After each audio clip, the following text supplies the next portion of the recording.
Voltamos com o nosso Tome Ciência, nesse especial sobre a Amazônia. Nós discutimos hoje as plantas não convencionais que podem servir de alimento à população. Temos para isso o auxílio aqui da presença do professor Valdelir Knupp, que é do Instituto Federal de Educação Científica e Tecnológica aqui do Amazonas, o professor Hiroshi Noda, que está trabalhando com a pós-graduação da UFAM, a Noêmia Ishikawa, falei errado agora dessa vez, né? Ishikawa, que é pesquisadora do INPA, e o Felipe, que eu vou chamar só de Felipe, porque vai acertar esse Schledder outra vez. Schledder é difícil, né? Nem lembrando do elevador fica fácil, não, né? Não tem jeito.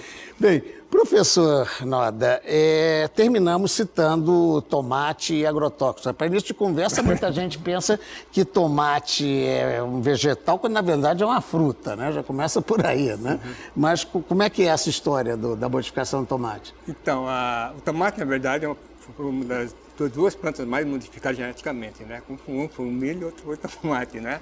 Então, as mudanças que houveram, né, desde no processo de domesticação, foi tão grande, né, que hoje praticamente ela não tem defesa, e normalmente o cultivo é feito quase num ambiente estéril, né? Então, mas na verdade, cada espécie tem variabilidade, né? E o melhorista usa isso para conseguir fazer com que essa espécie seja adaptada a diferentes ecossistemas, né? Por exemplo, aqui é o trópico úmido, né? E o tomate foi domesticado no México, né? E em lugares de climas amenos, né? Então ela tem dificuldade de ser cultivada aqui. Por quê? Porque tem uns patógenos que são adaptados a um ambiente quente e úmido, né? Que pode causar doenças no tomateiro, né? Então o que se faz? Então, dentro dessa variabilidade que existe no tomateiro, nós trabalhamos, né,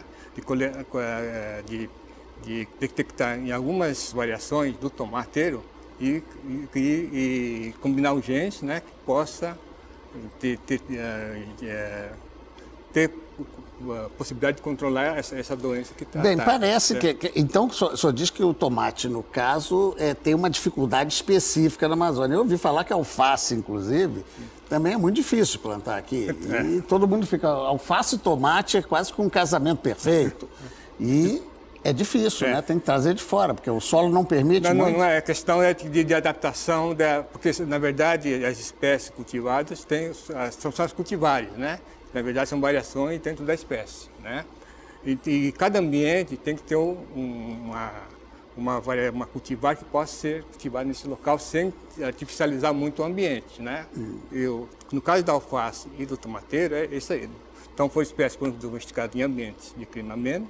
Quando trazido para a condição de clima elevadas e umidade elevada, então ela tem dificuldade. No caso, ao contrário de Pedro Vaz Caminha, se plantando não dá, a não ser que se bote muito complemento na terra. Aí, no caso, teria que o melhorista, né? Eu, no caso, trabalho com trópico úmido, trazer a espécie para cá e fazer o melhoramento.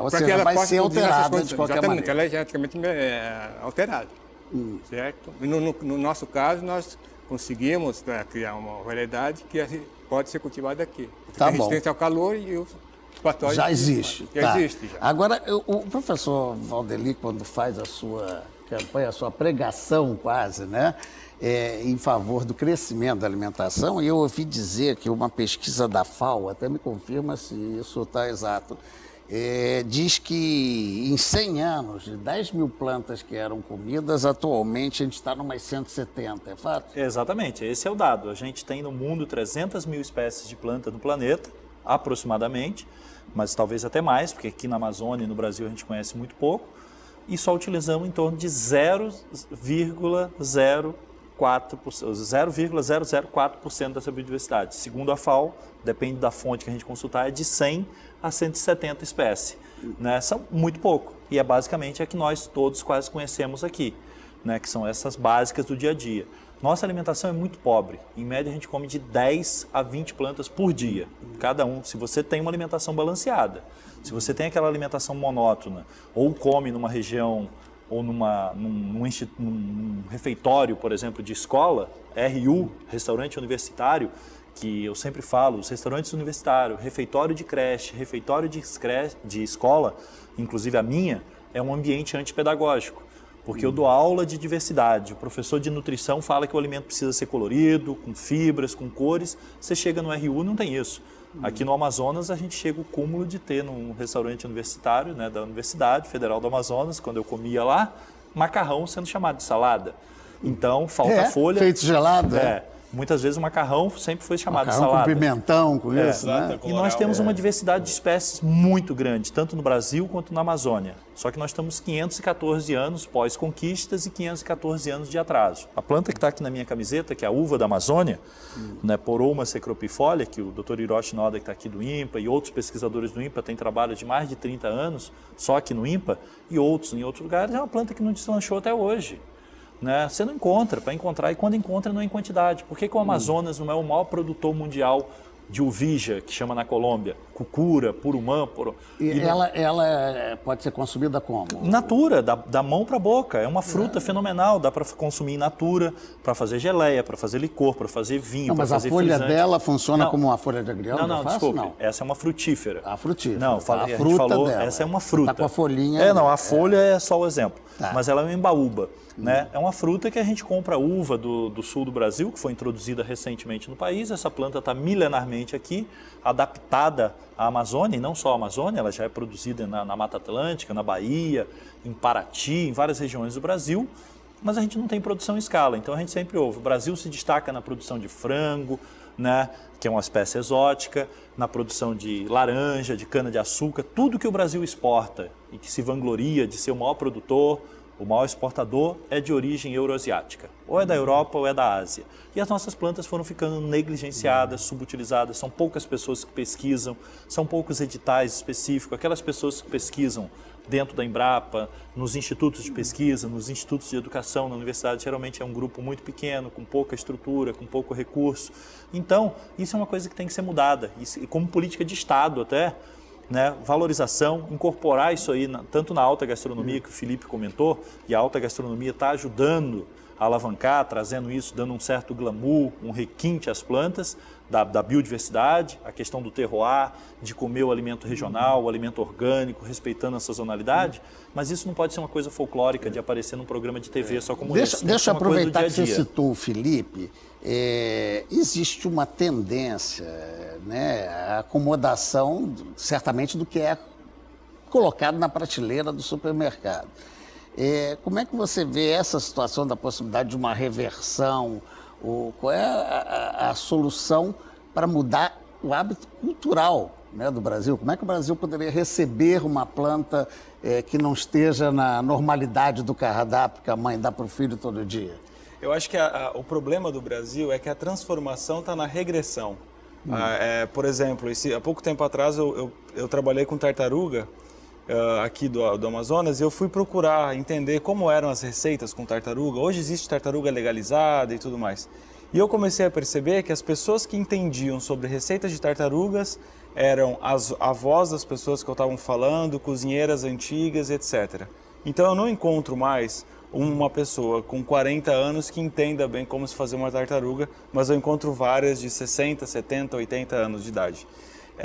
Com esses novos produtos que o Val está fazendo, está falando, está comentando, eu acho que é uma quebra de paradigma, e o nosso papel da gastronomia é tentar dar um valor agregado para isso. Por quê?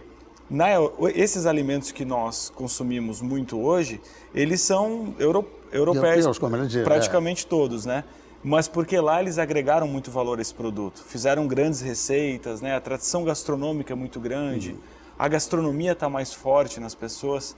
Um exemplo de que a gente pode conseguir mudar isso é o Peru, que hoje em dia consegue ter não tinha uma tradição gastronômica, e hoje já tem uma tradição gastronômica, e todos os dias mais influenciados pelos produtos locais e regionais, e eu acredito que com novos produtos, né? Porque a gente fala aqui, não são de novos produtos, né, Val? São produtos que já existem há muito tempo, mas que caem em desuso, alguns menos ou mais consumidos. Então eu acredito que essa transformação pode sim acontecer, mas depende muito da gente, como chefes, cozinheiros, donos de restaurante, mas também da população para que consiga dar a oportunidade para esses novos produtos. Normalmente, né, aproveitando o seu lado feminino, né, cabe muito à mãe, né, quebrar determinados paradigmas com criança. Né? A criança, para início de conversa, não gosta de nada até ser convencido a gostar. Como é que você acha que isso funciona? Bom, eu acho assim que tem a coisa assim, o mercado hoje para alimentação vem mudando muito, né? Então, hoje a mãe não cozinha tanto em casa. Então, eu acho que antigamente, assim, da gente comer uma comida normal, assim, cotidiana, e eventualmente ir para um restaurante como o do Felipe e comer uma novidade. Agora, eu acho que é o contrário. A gente, durante a semana, está sempre comendo comida de fora e eventualmente vai cozinhar. E nesse eventualmente, ao invés da gente fazer o tradicional, vai querer imitar o restaurante. Então, eu vejo assim, da gente pegar o que é do restaurante e tentar imitar. Por isso que em relação ao cogumelo, enquanto eu imaginava produzir cogumelo na Amazônia para vender na bandejinha por 8 a 10, 15 reais, eu não me motivava a produzir porque eu sabia que aquilo não sustentaria a minha cadeia produtiva. Mas, uma hora que colocar um cogumelo na alta gastronomia, comer num restaurante e depois tentar imitar isso em casa, aí eu vi uma viabilidade de produzir. E nessa parte da biodiversidade, eu vejo assim que o trabalho que a gente está fazendo com essa espécie amazônica, essa espécie nunca foi cultivada. Então, se a gente juntar forças, a alta gastronomia, fechar a cadeia produtiva mesmo, né, aí com o apoio da imprensa, da divulgação, hoje a gente tem poder e tem material para, em vez de importar como sempre foi feito, exportar. O mundo está preparado para receber produtos da biodiversidade da Amazônia. Vamos então para mais um intervalo, a gente volta já em continuidade aqui. Um instantinho só, voltamos logo.